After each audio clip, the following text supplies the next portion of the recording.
When humanity faced the contempt of the galactic elders, they didn't beg for mercy, they reshaped the very structure of the universe. Winning not by numbers, but by sheer will, humans and their allies destroyed old empires and built a new order founded on survival and hope. Even when confronted by unimaginable threats from beyond the known stars, they did not retreat. They learned, adapted, and prevailed. The galaxy no longer belonged to those who clung to power, it belonged to those who refused to fall.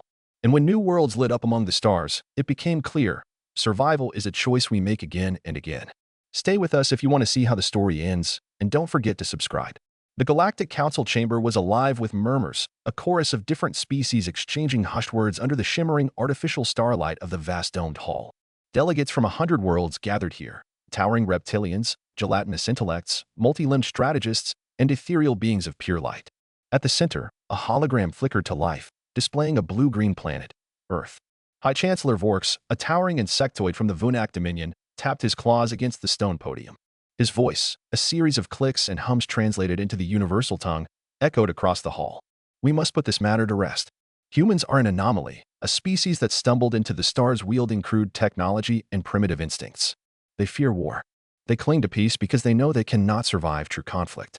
Nods of agreement rippled across the chamber. The Ryak, skeletal canine-like creatures, barked in amusement. The Zor, sentient gas clouds, pulsed in approval. Humans had been a thorn in the Council's side ever since their discovery of faster-than-light travel. Unlike other species who had petitioned for entry, begging to be part of the interstellar order, humans had been difficult. They rejected regulations, refused to abandon their chaotic ways, and worst of all, they had opinions. Loud opinions. Ambassador Elias Carter, humanity's lone representative, sat calmly at his station. An older man, sharp-eyed but weary, he had endured years of these meetings, listening to the same rhetoric. Yet today, something inside him snapped. As Vorks continued speaking, a soft laugh escaped Carter's lips. A mistake. The room fell silent. Hundreds of alien eyes turned toward him. Do you find this amusing, Ambassador Carter? Vorks's mandibles twitched in irritation. Carter straightened, folding his hands calmly. I just find it funny, Chancellor, he said, his voice cutting through the thick air. You say humans fear war, that we cling to peace because we can't survive it. He leaned forward, gaze unflinching.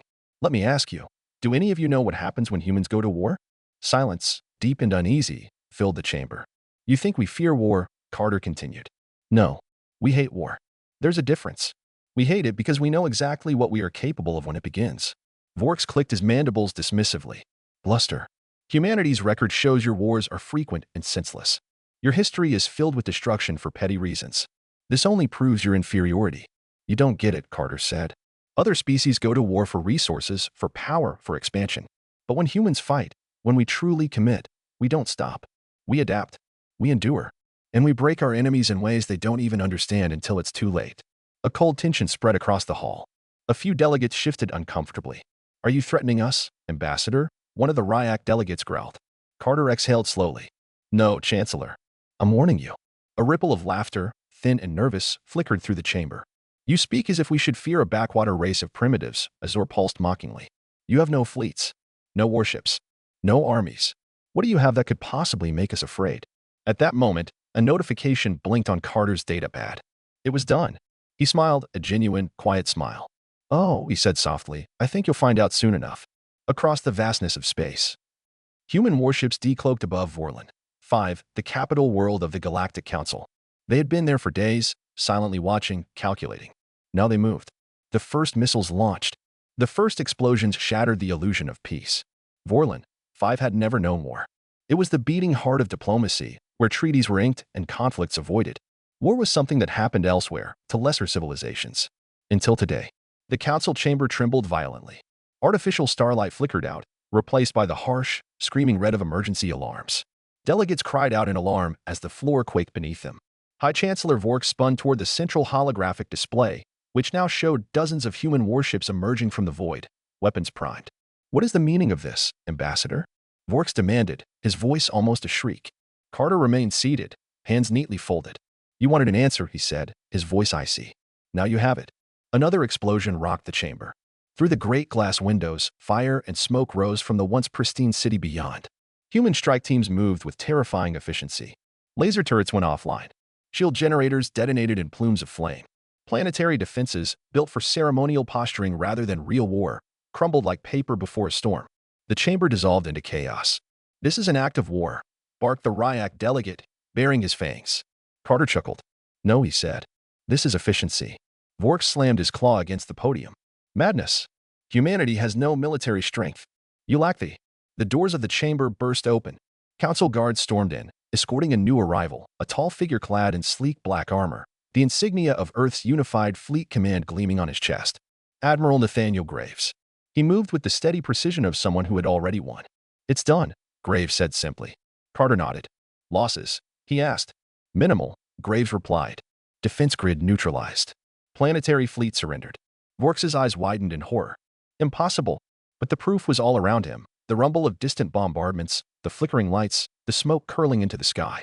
Graves turned to the council. "We did not come here to negotiate," he said, voice flat and absolute. "For years, you mocked humanity. Ignored us. Treated us like children." He took a step forward. "That was your mistake." Beside him, a new hologram flickered to life, a live feed showing the council's own fleets, disarmed and drifting helplessly under human control. "You thought we feared war," Carter said, rising to his feet. "You thought we avoided it because we were weak." He smiled, and this time there was nothing human in it. "We avoided war because we know what happens when we embrace it." In that moment, the galaxy learned a truth it would never forget. Humans did not start wars, but they always finished them. And when they finished, nothing was left standing. Panic spread through Vorlon, 5 like wildfire. The once proud heart of galactic diplomacy now resembled a crumbling monument to arrogance. Council officials scrambled to flee the chamber, desperate to escape the judgment they themselves had summoned. But there was nowhere to run. Human troops, armored in jet black exosuits, weapons sleek and terrifyingly efficient, moved with methodical precision. They secured corridors, sealed exits, disabled transports. Not with cruelty. Not with malice. With purpose. This wasn't a slaughter. It was a message. Admiral Graves watched impassively as security monitors flickered images of captured council members, their faces masks of terror and disbelief. Beside him, Carter remained still, hands clasped behind his back. "You should have listened," Carter said quietly. Vorks, pinned against the podium by 2 human marines, spat in rage. "You're monsters," he hissed. Carter's expression did not change. "No," he said. "We're pragmatists." He turned to Graves. "Begin phase 2. Graves tapped a command into his wrist console. Across Vorlon, 5 human shuttles descended, carrying not just soldiers, but engineers, medics, diplomats. Reconstruction began even before the dust had settled. Because war, to humanity, was not just destruction. It was opportunity. Broadcasts went out simultaneously across the known galaxy. Footage of Vorlon 5's surrender. Messages of explanation and warning. Carter himself appeared on the transmissions, standing before the battered remains of the council hall. "This is not annihilation," he said, his voice calm, his eyes unblinking. "This is correction." He let the words hang, heavy and final. For too long, the council ruled through stagnation, complacency, and arrogance. You believed peace was the natural state of existence, that you could legislate survival. He shook his head slowly. You forgot the first lesson humanity learned in the fires of its infancy. Survival must be earned. Every day. Every breath. The feed cut to scenes of humans rebuilding shattered districts, distributing food, tending to wounded civilians, council species among them. "Join us," Carter said in the final frame, "or be left behind." It wasn't an ultimatum. It was a simple statement of fact. The reaction across the galaxy was immediate.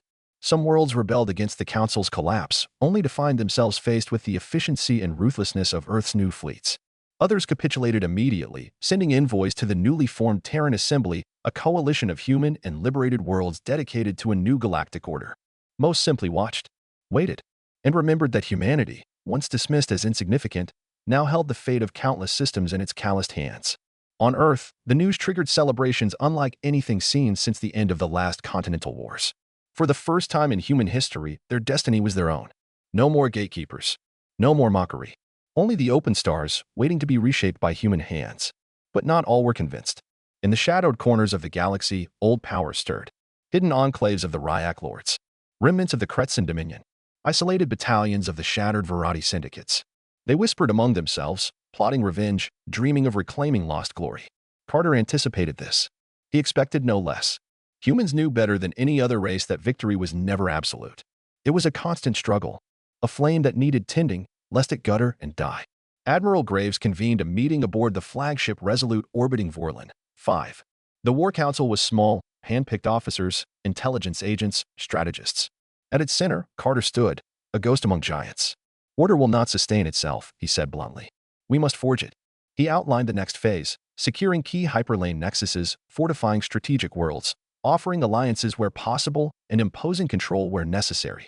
Mercy for the willing, Graves summarized grimly. Extinction for the defiant. Carter nodded once. Humanity had not come this far to falter now. One by one, the vital arteries of galactic power fell into human hands. The Ryak Rebellion and the Orion Spur was crushed within weeks, not through sheer force, but through precise, surgical strikes that decapitated leadership and sowed chaos. The Verati syndicates found themselves outmaneuvered, their supply lines cut, their hidden bases revealed by human intelligence networks that seemed to know their every move. The Kretzen Dominion attempted a full-scale assault on Terran-held territory. Their fleet vanished within 3 days, a victim of the most advanced cyber warfare humanity had ever unleashed. No banners were raised over their worlds. No statues were toppled. Their people simply changed sides. Quietly. Inevitably. The old ways were dead, and the galaxy itself, battered and breathless, realized a new truth. Humanity had not merely risen. They had redefined survival. Not through conquest. Not through terror. Through sheer, relentless, implacable will. At the new assembly, Carter stood once more before representatives of 100 worlds, some human, some alien, all survivors. He spoke without flourish, without bombast, only certainty. We are not your masters. We are not your saviors. We are your partners. Your shield. Your hammer. Stand with us and endure. Stand against us and vanish. There were no protests. There was no defiance. Only solemn, quiet nods. Because deep down, every species in that hall understood the new reality. The galaxy belonged not to those who feared war. It belonged to those who had mastered it, and then chosen, deliberately, to wield it with precision. And humanity? Humanity had learned that lesson all too well. The age of the Terran Assembly had begun, not with cheering crowds or grand declarations, but with quiet, methodical reshaping of the galaxy itself. Earth became the beating heart of a new order, a nexus from which influence, technology, and military precision spread outward like ripples from a stone thrown into a still pond. No world, no system, no alliance remained untouched. The old hierarchies crumbled, their foundations exposed as rotten, sustained only by centuries of complacency. Now, the builders moved in, and humanity, rough, stubborn, unbreakable humanity, led the way. In the orbital shipyards of New Titan Station, production ramped to levels unseen even during Earth's darkest wars. Colossus-class dreadnoughts, Leviathan troop carriers, stealth strike wings capable of infiltrating planetary defenses without ever being detected. The assembly did not prepare for ceremonial defense. They prepared for reality. Because humanity, above all else, remembered. Victory was never permanent. Only vigilance was. The Accord of the Willing was signed in the second cycle after the fall of Vorlon. 5. Worlds from across the Old Council joined, not under compulsion, but through a hard, mutual understanding.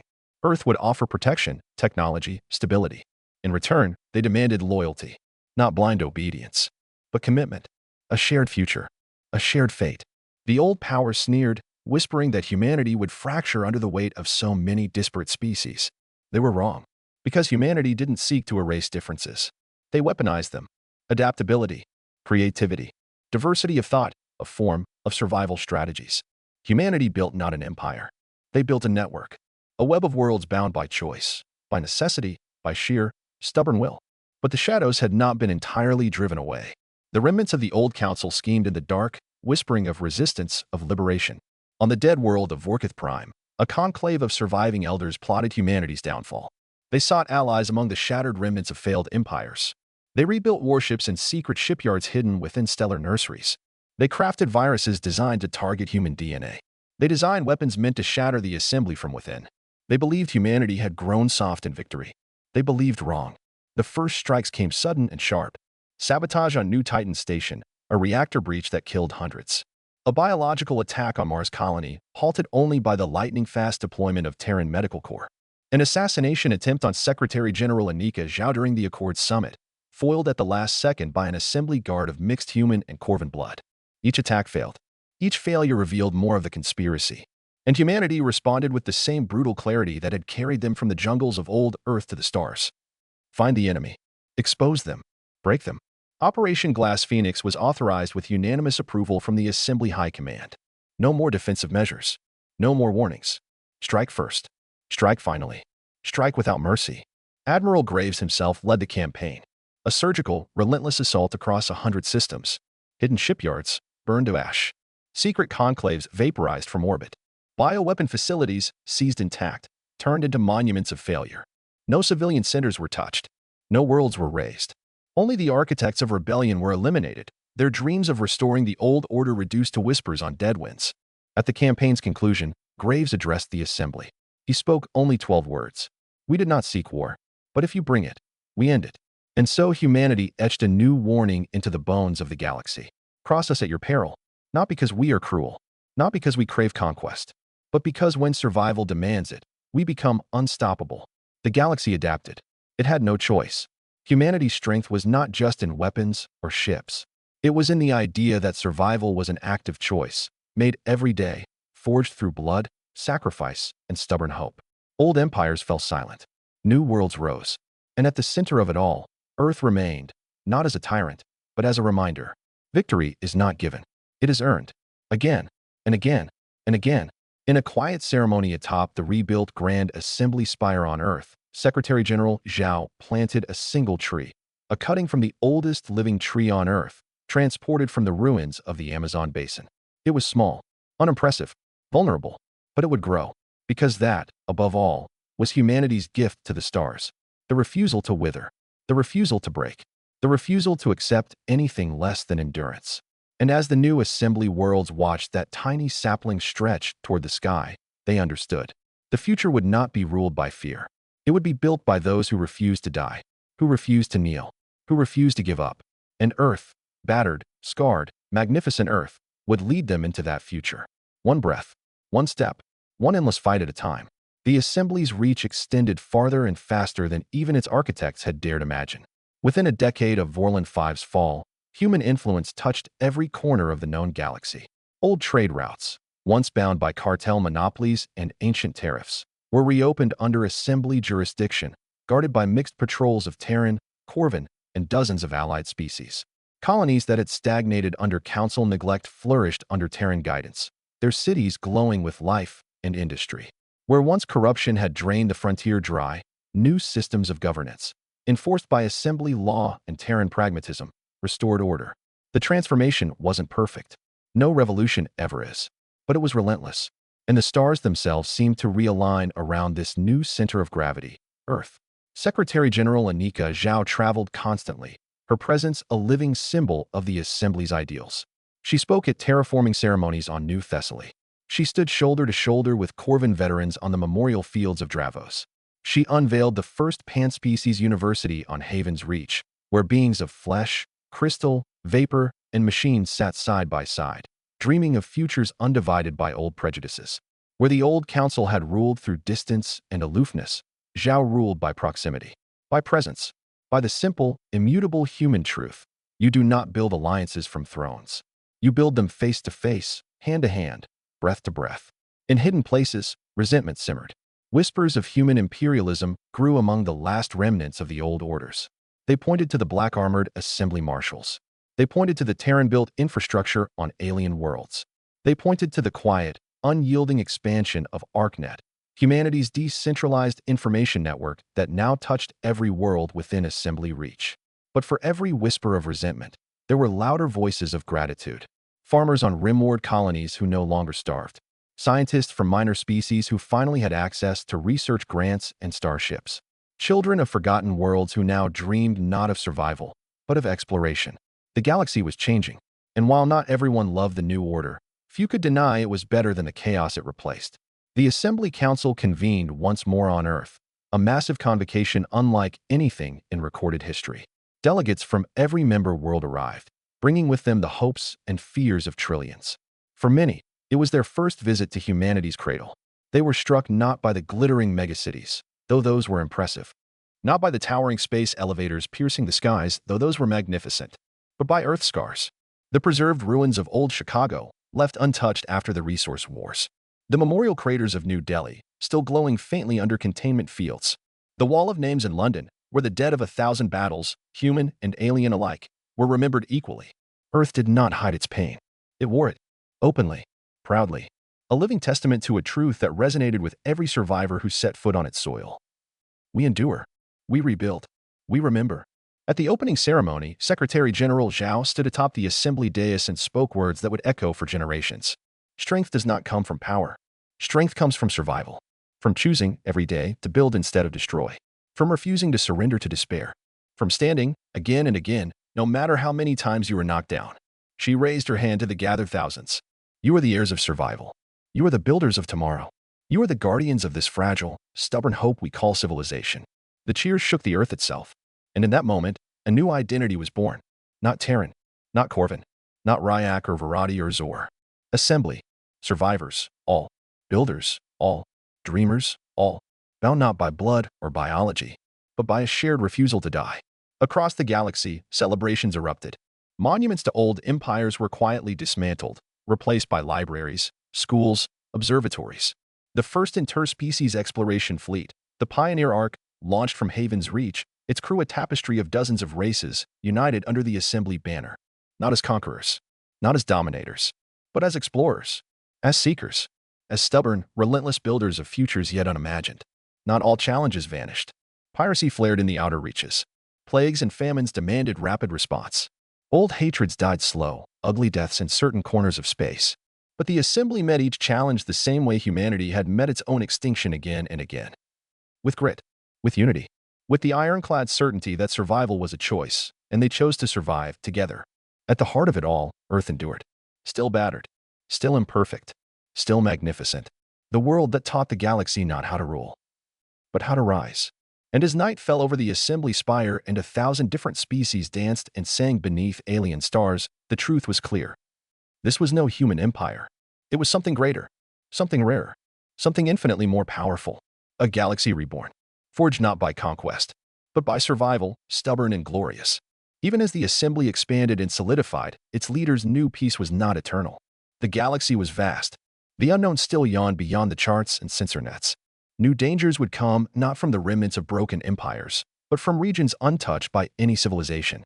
Places where stars flickered strangely, where ancient beacons pulsed warnings in forgotten languages, where something other waited, patient and hungry.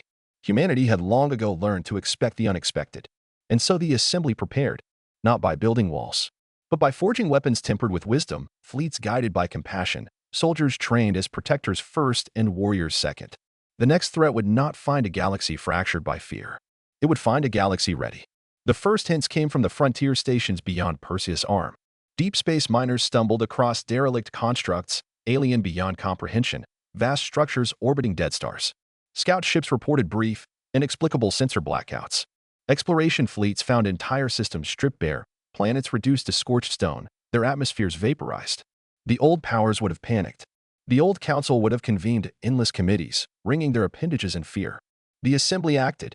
Fast, decisive, united. Admiral Graves, though older and heavier with the burdens of victory, led the first response force personally. Not to attack, to understand. Because humanity's greatest weapon had never been its armies. It was its insatiable curiosity, its refusal to look away from the abyss, its instinct to learn, even when learning meant risking everything. What they found was worse than anyone could have imagined. Entities, not fleets. Organisms, not empires. Things that drifted between the stars, silent and merciless. Vast minds moving at the speed of thought, consuming biospheres as casually as a human might swat a fly. They were not invaders.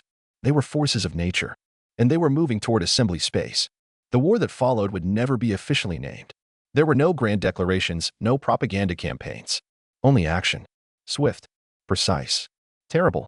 Assembly forces fought not for territory, not for pride, but for survival itself. Human fleets worked alongside Corvin shock troopers, Ryak pack strikers, crystalline ethery mine nets, and countless others. Old hatreds dissolved in the face of extinction. New tactics were born in fire and desperation. Weaponized gravitational anomalies. Quantum entanglement disruptors. Bioweapons engineered to target the invaders' alien biologies.